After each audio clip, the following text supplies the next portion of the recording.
ফামান আযলামু মিম্মান ইফতারা আলাল্লাহি কাযিবা, ওই ব্যক্তির চেয়ে বড় জালিম আর কে হতে পারে যে ব্যক্তি রব আল্লাহর উপর মিথ্যা বানিয়ে বলে।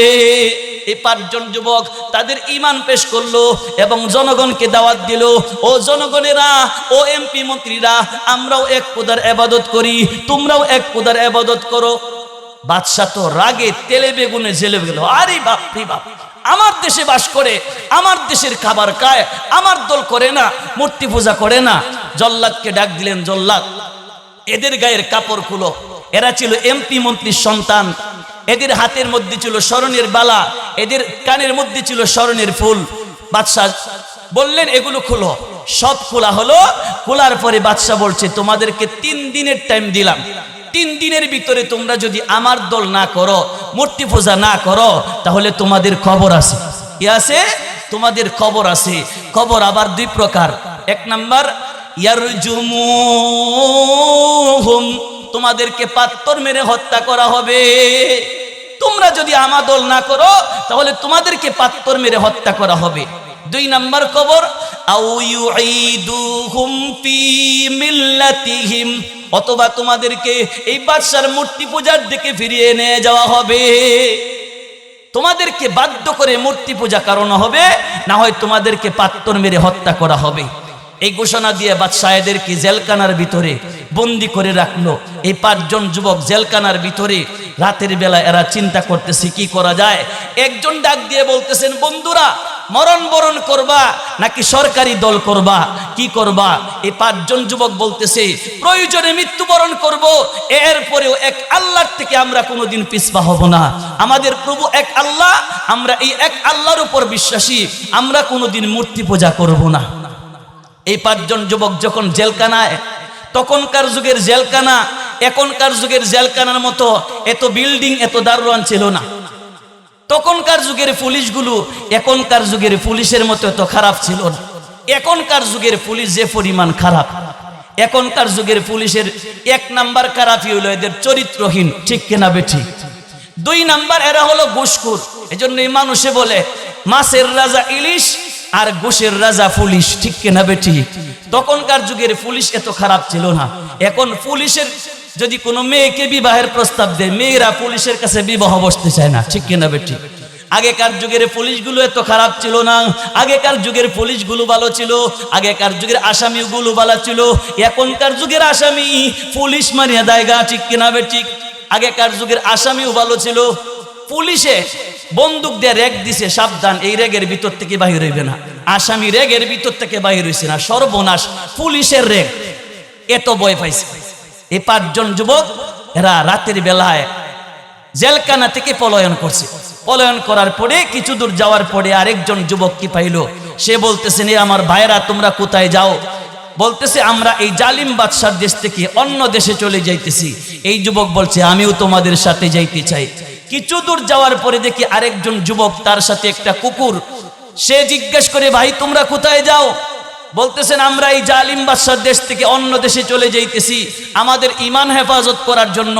এই যুবকও বলছে আমি তোমাদের সাথে যাইতে চাই। ওই যুবকের সাথে একটা কুকুর ছিল। এরা যুবক হলো 7 জন, 8 নাম্বার হলো কুকুর। এই কুকুর এদের সাথে যাইতে চায়। কুকুরকেরা মারধর করে পিঠায়, আমরা আল্লাহর রাস্তায় বের হয়েছি, তুই নাপাক, তোর মুখ নাপাক, তোর শরীর নাপাক, আমাদের গায়ে লাগলে আমাদের শরীর নাপাক হয়ে যাবে। এজন্যই কুকুরকে পিঠায়, কুকুরকে মারধর করে। কুকুর আল্লাহর কাছে দোয়া করে কয় আল্লাহ আমার বাসাটা তোমার এই 7 জন অলির বাসার মতো বানায় দাও, আমি তোমার এই 7 জন অলির সাথে একটু কথা বলতে চাই। আল্লাহ কুকুরের দোয়া কবুল কইরা কুকুরের বাসা মানুষের বাসার মতো বানায় দিলেন। কুকুর ডাক দিয়ে বলে ও অলিরা, এতদিন যাবত তোমাদের সাথে ছিলাম, আজকে তুমি একজন জালিম বাদশার বয়ে তোমরা ঈমান হেফাজত করার জন্য এই জালিম বাদশার দেশ থেকে চলে যাইতেছো। আমি একটা নিকৃষ্ট প্রাণী কুকুর হইয়া এই জালিম বাদশার দেশে থাকতে রাজি না, আমি কুকুরও তোমাদের সাথে চলে যেতে চাই। যুবকরা বলে সাবধান, সর্বনাশ, কুকুর কথা বলে মানুষের মতো। এই কুকুরকে নিয়ে গেল, যুবক ছিল 7 জন, 8 নাম্বার হলো কুকুর। এরা ছিল যুবক, ঈমান হেফাজত করার জন্য এরা দেশ ছেড়ে দিল, পরিবার ছেড়ে দিল, সমাজ ছেড়ে দিল, বন্ধু ছেড়ে দিল। আল্লাহ তাআলা কোরআনে কারিমে এই ঘটনা উল্লেখ করে পৃথিবীর জমিনের যুবকদেরকে ঘোষণা দিলেন, এই যুবকেরা যদি বাবা ছাড়তে পারে, মা ছাড়তে পারে, বোন ছাড়তে পারে, সমাজ ছাড়তে পারে, দেশ ছাড়তে পারে, বন্ধু ছাড়তে পারে, তুমি কেন ছাড়তে পারবা না? তোমার ঈমান হেফাজত করার জন্য তুমি কেন বের হইতে পারবা না? আল্লাহ তাআলা এই জন্যই ঘটনা উল্লেখ করে দিলেন। আমাদের যুবকরা বলবে, হুজুর আমরাও তো ছাইরা দিছি, আমরাও মা ছাইরা দিছি, আমরাও বাবা ছেড়ে দিয়েছি, আমরাও বন্ধু ছাড়ছি, আমরাও দেশ ছাড়ছি, খালার বাড়ি ছাড়ছি, ফুপির বাড়ি ছাড়ছি, নানির বাড়ি ছাড়ছি, আমরাও তো সব ছাইরা দিছি। ছাড়ছে কিনা? তবে আমরা ছাড়ছি মোবাইলের কারণে, পূর্বেকার যুগের যুবকেরা ছাড়ছিল আল্লাহর কারণে। ঠিক কিনা বেঠিক? তারা ছাড়ছিল আল্লাহর কারণে। এখনকার যুবকেরা তার মাকে ছেড়ে দিয়েছে মোবাইলের কারণে। মার কোনো খবর, নিজের নানির বাড়ি যায় না, খালার বাড়ি যায় না, ফুফির বাড়ি যায় না, কোনো আত্মীয় স্বজনের বাড়ি যায় না মোবাইলের কারণে। এখনকার যুগের যুবকেরা মোবাইলের কারণে সব ছেড়ে দিয়েছে, তখনকার যুগের যুবকেরা আল্লাহর কারণে সব ছেড়ে দিয়েছে। এরা ছিল যুবক। ঈমান সংরক্ষণ করার জন্য যৌবন কালকে কাজে লাগাইতে হয়। এজন্যই আল্লাহর হাবিব বলছেন, ইগতানিম খামসান ক্বাবলা খামসিন শাবাবাকা ক্বাবলা হারামিক ওয়া সিহহাতাকা ক্বাবলা সুকুমিক ওয়া গিনাকা ক্বাবলা ফাকরিক ওয়া ফারাগাকা ক্বাবলা শুগুলিক ওয়া হায়াতাকা ক্বাবলা মাউতিক। ইগতানিম খামসান ক্বাবলা খামসিন। আল্লাহর হাবিব বলেন, আমার উম্মতেরা 5টা জিনিসকে কাজে লাগাও। এই 5টা জিনিস শেষ হইবার আগে আগে 1 নাম্বার শাবাবাকা ক্বাবলা হারামিক। 1 নাম্বার তোমার যৌবনকালকে কাজে লাগাও। যৌবন পুরাইবার আগে আগে, তোমার যৌবন শেষ হইবার আগে আগে যৌবনকে কাজে লাগাও। দুনিয়া উপার্জন করতে চাও, যৌবনকালে মেহনত করো। আখিরাত উপার্জন করতে চাও, যৌবনকালে মেহনত করো। যৌবনকালে মেহনত করলে দুনিয়া উপার্জন করতে পারবে, আখিরাতও উপার্জন করতে পারবে। যৌবনকাল যারা নষ্ট করে ফেলে, এরা পরবর্তী জামানায় কষ্ট ভোগ করে। ঠিক কিনা বেঠিক? অনেক মুরব্বীরা রিকশা চালায়। মুরব্বী রিকশা চালায় কেন? যৌবনকালকে কাজে লাগায় নাই। তো যৌবনকালকে কাজে লাগাইতে হবে। যৌবনের কত দাম যুবকেরা বুঝে না, যৌবনের কত দাম মুরব্বীরা বুঝে। এই জন্যই তারা বলে, লাইতা শাবাবা ইয়াউদু, লাইতা শাবাবা ইয়াউদু। হায় হায়, যদি যৌবন আবার ফিরে আসতো, যদি যৌবনকার আবার ফিরে পাইতাম, কতই না ভালো হতো। যৌবন যদি আবার ফিরে পাইতাম, কতই না ভালো হতো। যৌবনের মর্যাদা বুঝে মুরব্বীরা। এক ব্যক্তি সারা জীবন আকাম কুকাম করছে, বুড়া হয়ে গেছে। আগে চুরি করতে, এখন চুরি যায় না। এখন নাতি জিজ্ঞেস করে, দাদা চুরি টুরি যাও না ইদানিং দেখি? কয় না, আমার সর্দারে চুরিত নেয় না। কারণ কি? কয় আমরা শিন কুদ্দিয়া ঘরের ভিতরে ঢুকি চুরি করার জন্য। যখন মাল নিয়ে বের হমো তখন আমার কাশি উঠে যায়, মালিক সজাগ হয়ে যায়। এই কারণে এখন আমাদের লিডার যিনি, তিনি আমাদেরকে চুরি তো নেয় না বুড়া অবস্থায়। এখন বাড়ি তো থাকতে পারে না, খালি কেট কেট কেট কেট করে। মহিলারা কয়, আব্বা আমরা মসজিদও যাইন গিয়া, খাবার দাবার আমরা মসজিদও ফাড়াইয়া দিমন। মসজিদও গেছে, মসজিদও যায় মুয়াজ্জিন সাহেবরে কয়, মুয়াজ্জিন সাহেব দুলি বালি কেন, ঝাড়ু দেও না ঠিক মতো? মুয়াজ্জিন কয়, আল্লাহ দুনিয়াতে কত মানুষ মরে, এই বুড়ার কি মরার টাইম হইছে না? হন ইমাম সাহেবরে কয়, ইমাম সাহেব কয়দিন পরে পরে খালি বাড়ি যাও, বিষয় কি? ইমাম সাহেব কেউ বাড়ির ছুটি দেয় না। ইমাম সাহেব কয়, আল্লাহ দুনিয়াতে কত মানুষ মরে, এই বুড়ার কি হনো মরার টাইম হইছে না? কেন? সে যৌবন কালকে কাজে লাগাই নাই। দুনিয়া উপার্জন করো, যৌবন কালকে কাজে লাগাও। আখিরাত উপার্জন করতে চাও, যৌবন কালকে কাজে লাগাও। এজন্যই আল্লাহর হাবিব বলেন, ইগতানিম খামসান ক্বাবলা খামসিন শাবাবাকা ক্বাবলা হারামিক। ও পৃথিবী মানব জাতি, 1 নাম্বার তোমার যৌবন কালকে কাজে লাগাও, যৌবন পুরাইবার আসে আগে আগে। 2 নাম্বার ওয়াসিহাতাকা ক্বাবলা সুকুমিক, তোমার সুস্থ সময়কে কাজে লাগাও, অসুস্থতা আসার আগে আগে। ওয়া ফারাগাকা ক্বাবলা শুগুলিক, তোমার অবসর সময়কে কাজে লাগাও, ব্যস্ততা আসার আগে আগে। ওয়া হায়াতাকা ক্বাবলা মাউতিক, তোমার হায়াতে জিন্দেগিকে কাজে লাগাও, মৃত্যু আসার আগে আগে। মৃত্যু আসার আগে আগে হায়াতকে কাজে লাগাও, যৌবন কাজে লাগাও, যৌবন শেষ হইবার আগে আগে সুস্থ সময়কে কাজে লাগাও, অসুস্থতা আসার আগে আগে অর্থ সম্পদকে কাজে লাগাও, অর্থ সম্পদ শেষ হইবার আগে আগে। এরা ছিল যুবক, এরা আল্লাহর রাস্তায় বের হয়েছিল ঈমান হেফাজত করার জন্য। এরা আল্লাহর রাস্তায় বের হওয়ার পরে আল্লাহর কাছে দোয়া করতেছে, রব্বানা আতিনা মিল্লাদুনকা রাহমা মিল্লাদুনকা রাহমাতাও ওয়া হাইয়্ লানা মিন আমরিনা রাশাদা। রব্বানা, ও আমাদের প্রভু, আতিনা মিল্লাদুনকা রাহমাতান, আয় আল্লাহ আপনি আমাদের কার্য বলু, আপনি আমাদেরকে দান করুন আপনার পক্ষ থেকে রহমত। মিল্লাদুনকা রাহমাতাও ওয়া হাইয়্ লানা মিন আমরিনা রাশাদা। আল্লাহ আমাদের কার্যগুলো সাকসেসফুল করে দিন। আল্লাহর কাছে দোয়া করলেন, আল্লাহ এদেরকে ইলহামের মাধ্যমে জানাইলেন, ওয়া ইযতাযালতুমুহুম ওয়া মা ইয়াবুদুনা ইল্লাল্লাহ ফাবু ইলাল কাহফ ইয়ানশুরু লাকুম রাব্বুকুম মির রাহমাতি ওয়া ইউহাইয়্যি লাকুম মিন আমরিকুম মিরফাকা। ও যুবকেরা, তোমরা যখন এই মূর্তিগুলো থেকে তোমরা পৃথক হলে, যখন মূর্তি পূজারী থেকে পৃথক হলে, ফাবু ইলাল কাহফি, তোমরা গুহা আশ্রয় গ্রহণ করো, তোমরা গুহায় অবস্থান করো, গুহার আশ্রয় গ্রহণ করো, গুহার মধ্যে অবস্থান করো। ইয়ানশুরু লাকুম রাব্বুকুম মির রাহমাতিহি, তোমাদের প্রভু তোমাদের জন্য তার রহমত বিস্তার করে দিবেন। ওয়া ইউহাইয়্যি লাকুম মিন আমরিকুম মিরফাকা, এবং তোমাদের কার্যবলী আল্লাহ সাকসেসফুল করিয়া দিবে। এই 5 জন যুবক 7 জন যুবক এবার পাহাড় খুঁজতেছে, কোথায় পাহাড় পাওয়া যায়। যাইতে যাইতে যাইতে যাইতে একটা পাহাড় পেয়েছে, পাহাড়ের নাম হলো জাবালে মিন জানুস। এই জাবালে মিন জানুস পাহাড়ের উপরে উঠিয়া একটা গুহা পাইছে, ছোট্ট একটা গুহা, ভিতরে একটু প্রশস্ততা, এটাকে বলা হয় গুহা। আল্লাহ তাআলা এই আয়াতের সূরার নামকরণ করেছেন গুহা বলে, সূরাতুল কাহফ। কাহফ অর্থ গুহা। এই গুহার মধ্যে এই 7 জন যুবক অবস্থান করলো। 7 জন যুবক এই গুহার ভিতরে শুয়ে রইল। আর তাদের যে কুকুর ছিল, কুকুরটা গুহার সামনে এভাবে 2টা হাত, মুখটা হা করে তাকায়া কুকুরটা সোজা এভাবে বসে রয়েছে। আমাদের দেশীয় কুকুর যেখানে বসে দেখবেন এভাবে বসে, নিচের 2টা পা পিছনে রাখিয়ে 2টা হাত সামনে এভাবে রাখিয়ে এভাবে বসে। কারণ কি? এরা জানে আদম সন্তান যে দুষ্ট, আমি যদি ঠিক মতো হাত পা বান্ধে বসি, পিডাইতে পিডাইতে জান কবজ করে লাইব। এ কারণে আগে দৌড় দেওয়ার বাউ লইয়াই বসে কুকুরে। তো ওই আসহাবে কাফের কুকুরটাও দৌড় দেওয়ার বাউ লইয়া বসে এভাবে।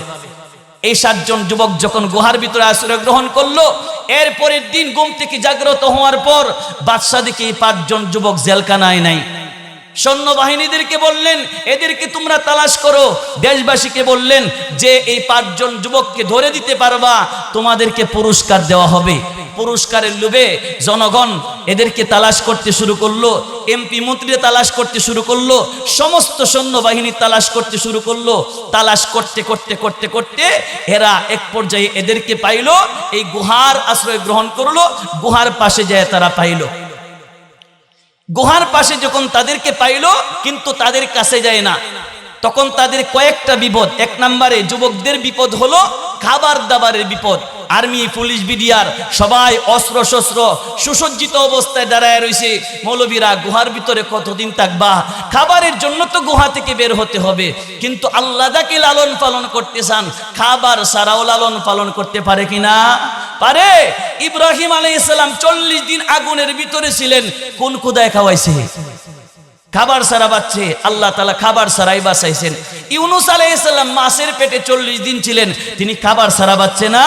আল্লাহ যাকে লালন পালন করতে চান, খাবার ছাড়াও লালন পালন করতে পারে। এদের 1 নম্বরে বিপদ খাবার দাবারের বিপদ। আল্লাহ বলেন, ফাদরাবনা আলা আদানিহিম ফিল কাহফি সিনিন আদাদা। ও বিশ্ববাসী, মানব জাতি, এই আসহাবে কাফের যুবকেরা এরা আমার রাস্তায় বের হয়েছিল। আমার রাস্তায় যারা বের হয় তাদের লালন পালনের দায়িত্ব আমি আল্লাহর। আমার রাস্তায় যাদের বের হয় এদের বিবির লালন পালনের দায়িত্ব আমি আল্লাহর। এদের সন্তানের লালন পালনের দায়িত্ব আল্লাহর। আমি আল্লাহর রাস্তায় যারা বের হয় এদের সবকিছুর জিম্মাদার আমি আল্লাহ হইয়া যাই। আল্লাহর রাস্তায় বের হইলে তোমার জিম্মাদার আল্লাহ, তোমার সন্তানের জিম্মাদার আল্লাহ, তোমার বিবির জিম্মাদার আল্লাহ। আমাদের হযরত মাওলানা জুবায়ের আহমদ আনসারী রহমতুল্লাহি আলাইহি, ওনাকে একজনে জিজ্ঞাসা করলো, এক বেদাতি মৌলবী জিজ্ঞাসা করে, আচ্ছা হুজুর, আপনারা যে সিল্লাত যান, এই বৎসরের জন্য সালে যান, আপনাদের বউ কোন জায়গায় রেখে যান? হুজুর তো একটু এই খুশি মনের মানুষ ছিল। হুজুর কয়, শোনো, তোমরা যখন বিদেশ যাও তোমাদের বউ কোন সোনালী ব্যাংক জমা রাখে দাও। তোমরা বিদেশ গেলে যদি তোমাদের স্ত্রী ব্যাংক জমা লাগে না, আমরা আল্লাহ রাস্তায় গেলে আমাদের স্ত্রী ব্যাংকে জমা লাগে না, ঠিক কিনা বে ঠিক? যে লড়া হ্যাঁ ভয় করে লড়া, ঠিক কিনা বে ঠিক? তুমি যদি লড়া থাকো তোমার স্ত্রীর ভয় থাকবে, ঠিক কিনা বে ঠিক? তুমি যদি ঠিক থাকো তোমার স্ত্রীও ঠিক থাকবে। আল্লাহ রাস্তায় বের হলে তোমার স্ত্রী হেফাজত করবে আল্লাহ। এই 5-7 যুবক যখন বের হলো, এদের খাবারের জিম্মাদার আল্লাহ। আল্লাহ বলেন আমি আল্লাহ। রবতনা আলা কুলুবিহিম, এরা যখন গুহা থেকে বের হলো, আল্লাহ বলেন ফাদরাবনা আলা আযানিহিম ফিল কাহাফ, আমি আল্লাহ গুহার মধ্যে এই 7 জন যুবকের, এই 7 জন ওলিদের গুহার মধ্যে আমি আল্লাহ তাদের কানের মধ্যে ঘুম দিয়ে দিলাম। ফাদরাবনা আলা আযানিহিম ফিল কাহফি, কানের মধ্যে পর্দা টেনে দিলাম। তাফসীরে কিতাবে লেখেন ফাদরাবনা আলা আযানিহিম অর্থ হলো আই আনামিলাহুম, আমি আল্লাহ তাদের কানের মধ্যে ঘুম দিয়ে দিলাম। আল্লাহু আকবার। আমাদের চোখ ঘুমায় না কান ঘুমায়? বিজ্ঞানীরা গবেষণা করে দেখছে চোখ ঘুমায়। আচ্ছা যদি চোখ ঘুমাইতো, আমার প্রশ্ন হলো, অনেকেই বলে আরে ছোট্ট বাচ্চাদের আওয়াজে ঘুমাইতে পারি না, ঠিক কিনা বে ঠিক? ভাই গাড়ির আওয়াজে ঘুমে ধরে না। তোমার যদি চোখ ঘুমাইতো তাহলে আওয়াজে সমস্যা হইতো কেন? আওয়াজে যেহেতু সমস্যা হয়, বোঝা গেলে তোমার চোখ ঘুমায় না। আর যদি তোমার চোখ ঘুমাইতো, তোমাকে জাগ্রত করার জন্য মানুষে যায় বলতো আয় বেটা উঠ, ঠিক কিনা বে ঠিক? চোখের মধ্যে ধাক্কা দিয়ে কেউ বলে না। কেমনে বলে? আওয়াজ দেয়। এর দ্বারা বোঝা গেল মানুষের চক্ষু ঘুমায়, কান ঘুমায় আর কান জাগে। আল্লাহ তাআলা বলেন ফাদরাবনা আলা আযানিহিম ফিল কাহাফ। আমার এই 7 জন ওলিদের 1 নাম্বার বিপদ ছিল খাবার দাবারের বিপদ। আমি আল্লাহ তাদের কানের মধ্যে ঘুম দিয়ে দিলাম। ঘুমানোর কারণে তাদের আর খাবারের প্রয়োজন হলো না।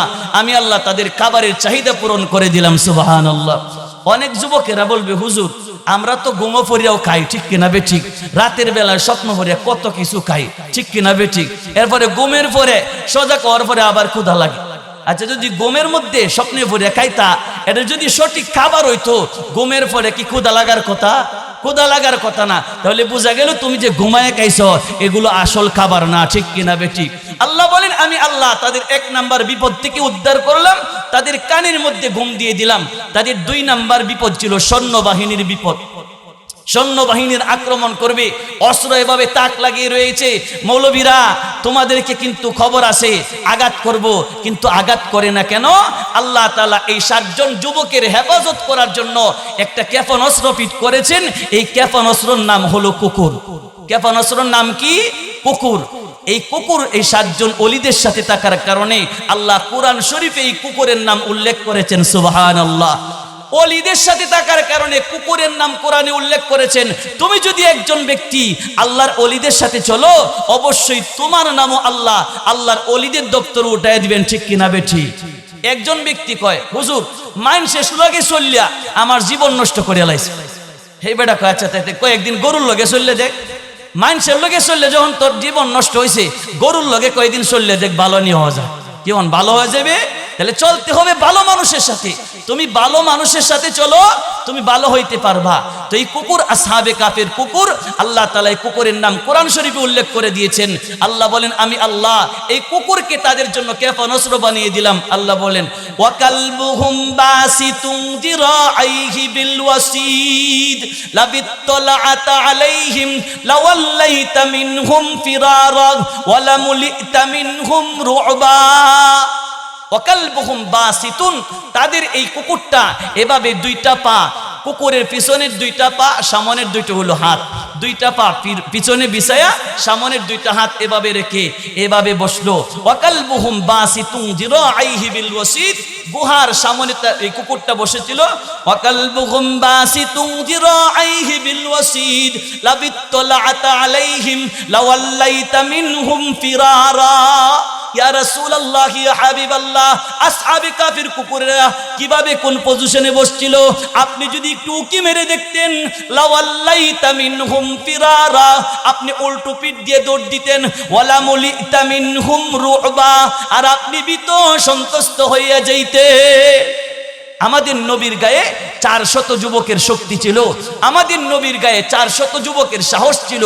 এত শক্তিশালী নবী, এত সাহসী নবীকে আল্লাহ বলতেছেন, নবী আপনি যদি আসহাবে কাফের কুকুরের অবস্থাটা একটু উকি মেরে দেখতেন, তাহলে আপনি উল্টো পিঠ দিয়ে দৌড়তে শুরু করতেন এবং আপনি ভীত সন্তুষ্ট হয়ে যেতেন। আল্লাহ তাআলা আসহাবে কাফের কুকুরকে অস্ত্র বানিয়ে দিয়েছেন। এদের 3 নম্বরে বিপদ, এদের গুহার ভিতরে যদি আলো প্রবেশ না করত তাহলে এরা মৃত্যুবরণ করবে, কারণ আলো বাতাস ছাড়া পৃথিবীতে কোনো জানদার জীবিত থাকতে পারে না, ঠিক কিনা বেঠিক? কতগুলো ঘাস আছে, ঘাসের মধ্যে আপনি যদি একটা ইট দিয়ে রাখেন, এই ইট দিয়ে যদি আপনি ডাকিয়ে রাখেন দেখবেন কিছুদিন পরে গাছগুলো সাদা হয়ে যায়। সাদা হয়ে যায় কিনা? এর কিছুদিন পরে দেখবেন মারা যায়, ঠিক কিনা বেঠিক? একজন মানুষ বা একজন জীবিত কোনো ব্যক্তিকে এভাবে ডেকে রাখলে এই ব্যক্তি কোনোদিন জীবিত থাকতে পারে না। এই আসহাবে কাফের 7 জন আল্লাহর ওলি, এরা যে গুহার ভিতরে আসে, এই গুহার ভিতরে যদি সূর্যের আলো প্রবেশ না করে এই ওলিরা মৃত্যুবরণ করবে।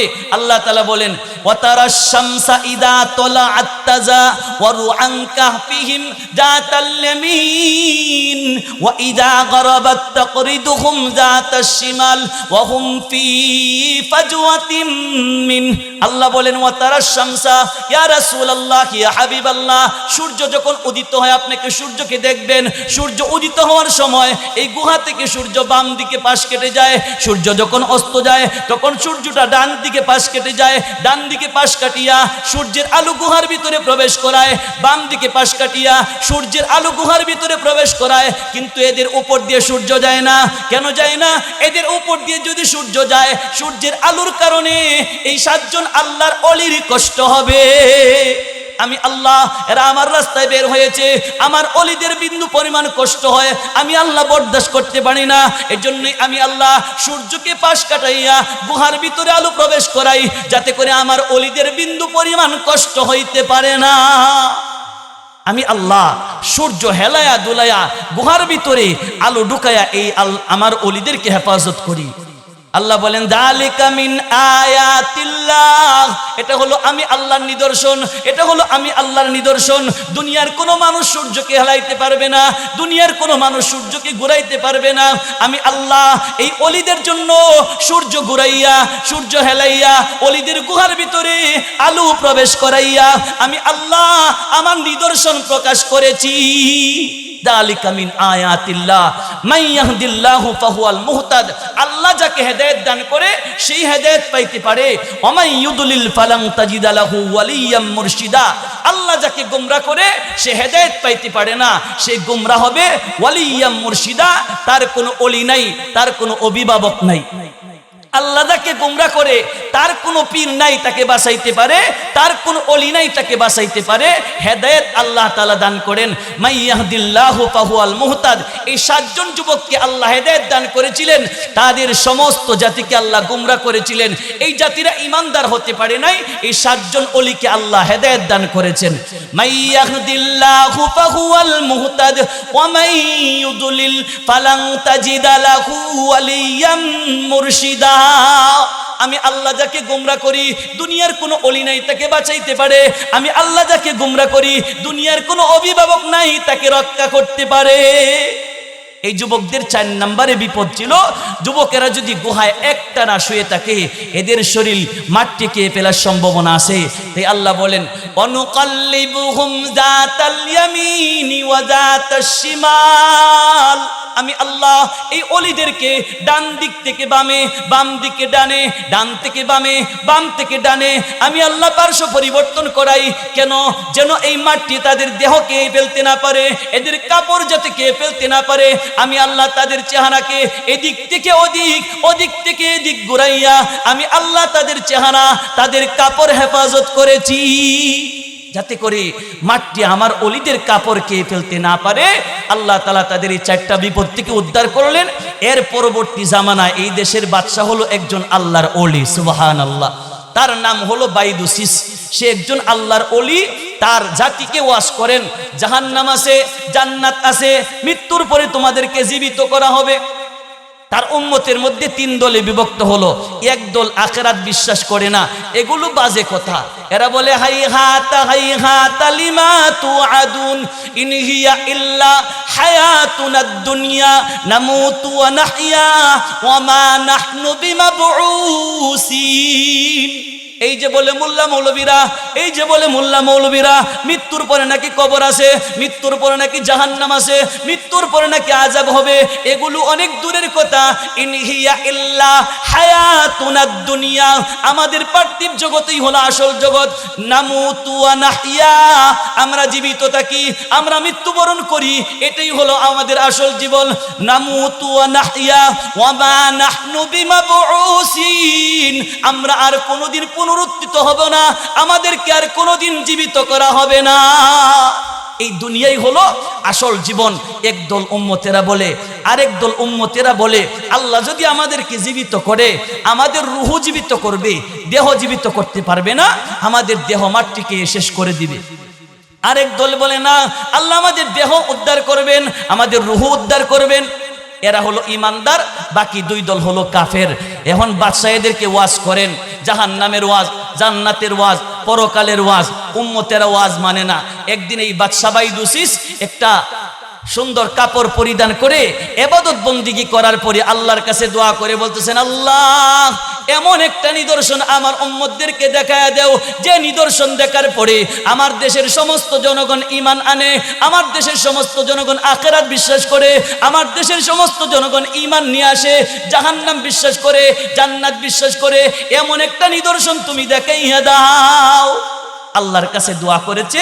আল্লাহ তাআলা এই 7 জন ওলি, এরা যে গুহার ভিতরে ছিল, ওলিদের এই গুহার থেকে আল্লাহ তাআলা জাগ্রত করলেন। আল্লাহ বলেন, ওয়াকাযালিকা আসারনা আলাইহিম লিয়ালামু আন্না ওয়াদাল্লাহি হক।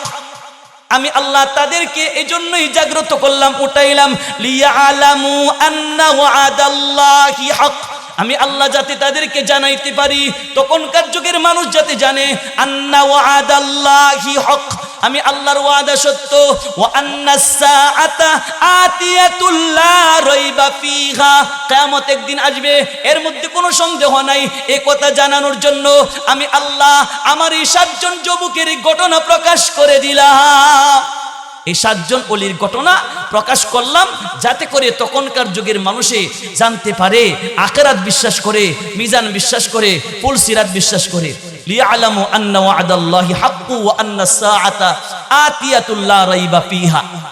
হঠাৎ করে আল্লাহ এই 7 জন যুবকের ঘুম ভেঙে দিলেন। এই যুবকের মধ্যে একজন ছিল বড়, আর কয়েকজন ছিল ছোট। এরা কি বলছিল? আল্লাহ তাআলা আমার তেলাওয়াতকৃত আয়াতে বলেন, ওয়াকাযালিকা আসারনা আলাইহিম ওয়াকাযালিকা বাআসনাহুম লিয়াতাসাআলু বাইনাহুম। আমি আল্লাহ তাদেরকে এজন্যই জাগ্রত করলাম, যাতে করে তারা একজন আরেকজনকে জিজ্ঞাসা করে, ও বন্ধু গুহার মধ্যে কয়জন ছিলা? এরা সবাই কিন্তু এক গুহার ভিতরেই ছিল। এরপরেও জিজ্ঞাসা করে, ও বন্ধু তুমি গুহার ভিতরে কয়জন ছিলা? আরেকজন বলে, গুহার ভিতরে তুমি কয়দিন ছিলা? এক দলে বলে, লাবিসনা ইয়াওমান আও বা'দা ইয়াওম, আমরা গুহার ভিতরে একদিন অথবা একদিনের অর্ধ দিন ছিলাম। একদিন। এক দলে বলে, আমরা গুহার ভিতরে একদিন অথবা একদিনের। বলে, ক্বালু রাব্বুকুম আ'লামু বিমা লাবিসতুম, তোমরা গুহার ভিতরে কতদিন ছিলা তোমরা ভালো জানো না, তোমাদের প্রভু আল্লাহ ভালো জানে। তোমরা গুহার ভিতরে কয়দিন ছিলা আমাদের প্রভু আল্লাহ জানে। কেন? একজন আরেকজনের দিকে তাকায়া দেখে এদের দাড়ি দেড় হাত লম্বা হয়ে গেছে, নখ এত লম্বা, আদাত লম্বা নখ, মুছ লম্বা হয়ে গেছে, দাড়ি লম্বা হয়ে গেছে। এখন এরা বলে, যদি আমরা একদিন থাকতাম, এত লম্বা নখ হওয়ার কথা না, এত লম্বা দাড়ি হওয়ার কথা না, দাঁত এত পরিষ্কার হওয়ার কথা না। অবশ্যই আমরা কয়দিন ছিলাম আমরা জানি না, আমাদের প্রভু আল্লাহ জানে। আচ্ছা ঠিক আছে, এত বাড়াবাড়ি করে লাভ নাই, এতদিন ঘুমাইছি, এখন আমাদের ক্ষুধা হয়েছে, খাবার আনতে একজনকে পাঠাও। তাদের মধ্যে একজন ব্যক্তির নাম ছিল তামলিকা। সে ছিল বয়স্ক। তাকে বলতেছেন, তুমি আমাদের জন্য কিছু খাবার নিয়ে আসো। ফাবাসু আহাদাকুম বিওয়ারিকিকুম হাদিহি ইলাল মাদিনা। ও যুবক ভাইয়েরা, একজনকে পাঠাও সে যেন আমাদের জন্য খাবার নিয়ে আসে। বিওয়ারিকিকুম হাদিহি ইলাল মাদিনা ফালইয়ানজুর আইয়ুহা আযকা তুআমা। সে যেন লক্ষ্য করে কোন খাবার হালাল, কোন খাবার পবিত্র, আমাদের জন্য যাতে পবিত্র খাবার নিয়ে আসে, হালাল খাবার নিয়ে আসে। কেন? যে হারাম খাবার খায়া কোনো ব্যক্তি আল্লাহর ওলি হতে পারে না, ঠিক কিনা বেঠি? এজন্য এরা বলে আমাদের জন্য যাতে হালাল খাবার নিয়ে আসে। তাদের মধ্যে একজন ব্যক্তির নাম ছিল তামলিকা। তামলিকাকে পাঠাইলো তাদের যুগের টাকা দিয়া খাবার আনার জন্য। সে টাকা নিয়ে খাবার আনার জন্য দোকানে গেল। খাবার সংগ্রহ করার পরে টাকা দিল। দোকানে দেখে কই সর্বনাশ করছে, এই বেটা তুমি কি গুপ্ত ধন পাইছো? বলে না, গুপ্ত ধন পাইছি না। তোমার এই টাকা 310 বছর আগের টাকা। 310 বছর আগের টাকা তুমি কোথায় পাইছো? এখন এরা বলতেছে আমরা কিন্তু গুহার ভিতরে ছিলাম, ওই যুগের বাদশাহ নির্যাতনের কারণে আমরা গুহার মধ্যে আশ্রয় গ্রহণ করেছিলাম। এখন এই দোকানের লোকে সব দোকানদারকে ডাকছে, এই যে দেখো এই বেড়ার যে পকেটের টাকা, এই টাকা 310 বছর আগের টাকা। এই বেড়া কি পাইছে? এই বেড়াকে দরিয়া নিয়ে গেছে বাদশার দরবারে। বাদশাকে বলতেছেন, বাদশাহ এই যে দেখেন একজন ব্যক্তি, তার হাতের মধ্যে 310 বছর আগের টাকা। বাদশাহ জিজ্ঞাসা করে তোমার পরিচয় কি? বাদশাহ বলতেছেন আমরা তখনকার যুগে ওই বাদশার আমলে ছিলাম, যে বাদশার নাম ছিল দাকিয়ানুস। সে ছিল জালিম, তার নির্যাতনের কারণে আমরা গুহার আশ্রয় গ্রহণ করেছিলাম। আমরা গুহার মধ্যে ঘুমন্ত অবস্থায় ছিলাম। আমরা আজকে জাগ্রত হইয়া খাবার নেওয়ার জন্য আসলাম। এবার বাদশাহ ডাক দিয়ে বলে, ও আমার জনগণেরা, তোমরা যে কবর বিশ্বাস করো না, মিজান বিশ্বাস করো না, পুলসিরাত বিশ্বাস করো না, এই যে দেখো আল্লাহ 310 মাস পর্যন্ত এদেরকে রেখেছে, এদের চেহারার পরিবর্তন হয় নাই, খাবারের কারণে এদের কোনো কোদা হয় নাই, এদের দেহের কোনো পরিবর্তন হয় নাই, অঙ্গ প্রত্যঙ্গের কোনো পরিবর্তন হয় নাই। যে আল্লাহ 310 মাস পর্যন্ত না খাওয়ায়া রাখতে পারে, এই আল্লাহ কি মৃত্যুবরণ করার পরে জিন্দা করতে পারবে না? পারবেন? আল্লাহ হ্যাঁ পারবে। আল্লাহ তাদেরকে আখিরাত বিশ্বাস করাইছেন। এর পরবর্তী জামানায় এরা ছিল মুসলমান। এরা তখন ঝগড়ায় লিপ্ত হলো, কি করা যায়? একদল মুসলমান এরা বলছে আসহাবে কাফের গুহাবাসীর সামনে আমরা একটা মসজিদ নির্মাণ করব। আরেক দলে বলে না, এই আসহাবে কাফের গুহার সামনে আমরা একটা স্মৃতিসৌধ বানাইব। স্মৃতিসৌধ বানাইব যাতে করে কিয়ামত পর্যন্ত মানুষে বুঝতে পারে এখানে আসহাবে কাফ ছিল। এই দুই দলের মধ্যে ঝগড়ায় লিপ্ত হলো। মুসলমানের সংখ্যা ছিল বেশি। মুসলমানরা বলে আমরা মসজিদ বানাইবো। এই আসহাবে কাফের গুহার সামনে একটা মসজিদ নির্মাণ করা হলো। এই মসজিদের নাম এখনো ঐতিহাসিক কিতাবের মধ্যে পাওয়া যায়। আল্লাহ তাআলা সূরা 3-এর ভিতরে উল্লেখ করেছেন, ও তিন বলে আল্লাহ কসম করেছেন। 3-এর মধ্যে একটা ব্যাখ্যা হলো আমি আল্লাহ আসহাবে কাফের এই মসজিদের কসম করলাম। সুবহানাল্লাহ। আল্লাহ তাআলা এই ঘটনা প্রকাশ করলেন কেন? বান্দাদেরকে আখিরাত বিশ্বাস করাইতে, কবর বিশ্বাস করাইতে, মিজান বিশ্বাস করাইতে, পুলসিরাত বিশ্বাস করাইতে। আমাদের সমাজেরও অনেক মুসলমান ইমানদার আখিরাত বিশ্বাস করে না, ঠিক কিনা বেঠিক? অথচ মুসলমান যাকাত দেয়, হজ করে, কোরআন শরীফ তেলাওয়াত করে, এরপরেও আখিরাতের উপর পরিপূর্ণ বিশ্বাসী না, কবর বিশ্বাস করে না। কবর যে ব্যক্তি বিশ্বাস করবে না, এই ব্যক্তির ঈমান কোনোদিন ঠিক হতে পারে না, ঠিক না বেঠিক? আখিরাত বিশ্বাস করে না।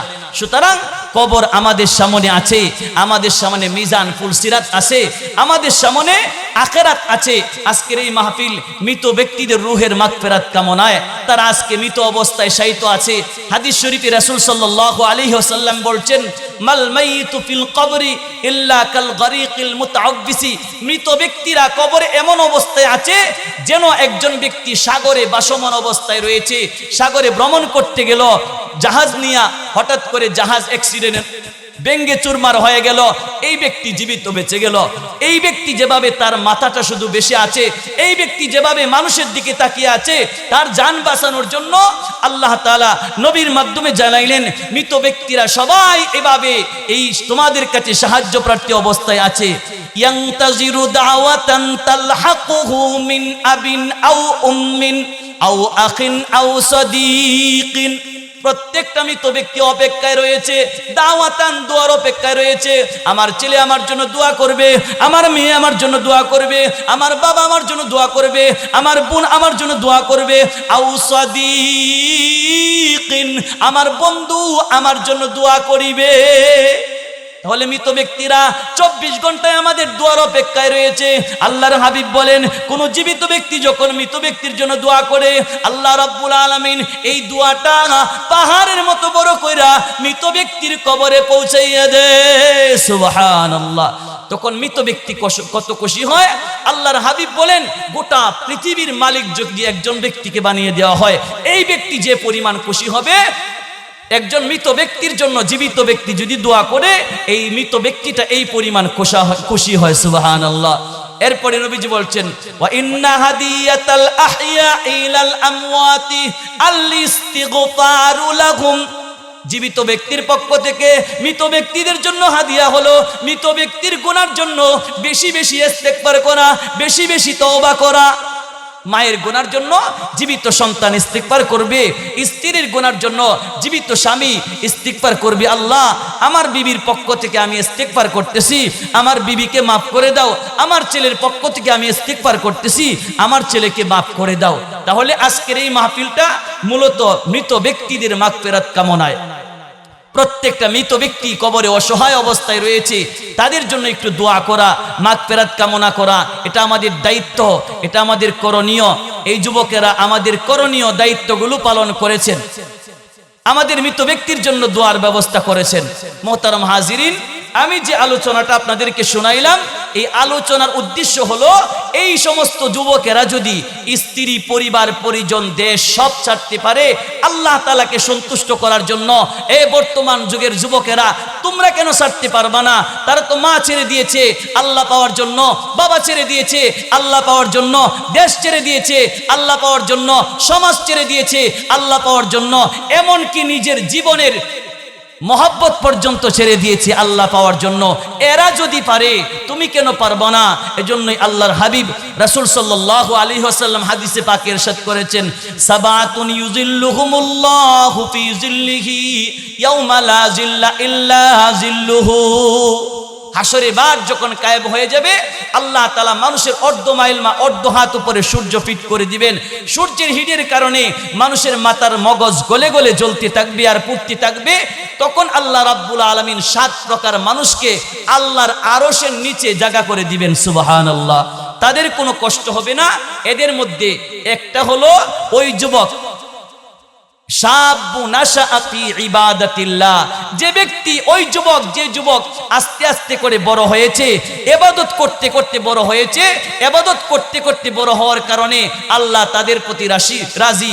আল্লাহর নবী বলছেন, একজন ব্যক্তি যদি যৌবন কাল থেকে আল্লাহর ইবাদত করে, ইবাদত করতে করতে যখন 70-80 বছরে উপনীত হয়, আল্লাহ তাআলা তখন ডান কাদের ফেরেশতাকে বলে, এ আমার ডান কাদের ফেরেশতা, আমার বান্দা যে আগে ইবাদত করত, তাহাজ্জুদ, ইশরাক, আওয়াবিন পড়তো, এখন পারে না, অসুস্থ হয়ে গেছে, আমার বান্দার এই আগের ইবাদতের নেকিগুলো মৃত্যু পর্যন্ত তার আমলনামায় লিখতে থাকো। সুবহানাল্লাহ।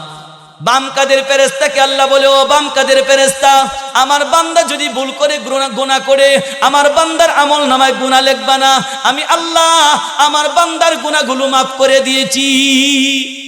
80-90 বছর হলে আল্লাহ তাআলা তার আমলনামায়ের গুনাহ উঠায় না। আল্লাহ বলেন, আমি আল্লাহ এখন তাকে বোনাস দিলাম, আর তার নামে কোনো গুনাহ লেখা হবে না। আকাশের মধ্যে ঘোষণা হয়, আমিনুল্লাহ, এই ব্যক্তি আল্লাহর নিরাপত্তায় রয়েছে, এই ব্যক্তির জিম্মাদার আল্লাহ। এজন্যই যৌবনকালে ইবাদত করতে হবে। যৌবনকালের ইবাদত আল্লাহ তাআলার কাছে সবচেয়ে প্রিয়। হাদিস শরীফে রাসূল সাল্লাল্লাহু আলাইহি ওয়াসাল্লাম বলছেন, লা তাজুলু কদামা ইবনি আদম ইনদা রাব্বিহি হাত্তা ইউসআল আন খামসিন। কিয়ামতের দিন হাসরে মাঠে কোনো বান্দা বিন্দু পরিমাণ তার পা নড়াচড়া করতে পারবে না, যতক্ষণ পর্যন্ত তাকে 5টি প্রশ্ন করা হবে না। 1 নাম্বার, তোমার যৌবন কাল কোন পথে ব্যয় করেছিলা? 1 নাম্বার, তোমার পুরা হায়াত কোন পথে ব্যয় করেছিলা? আমি আল্লাহর সামনে দাঁড়ায় জবাব দাও, পুরা হায়াতের জবাব দিতে হবে। 2 নাম্বার, তোমার যৌবন কোন পথে ব্যয় করেছিলা? আমি আল্লাহর সামনে দাঁড়ায় জবাব দাও।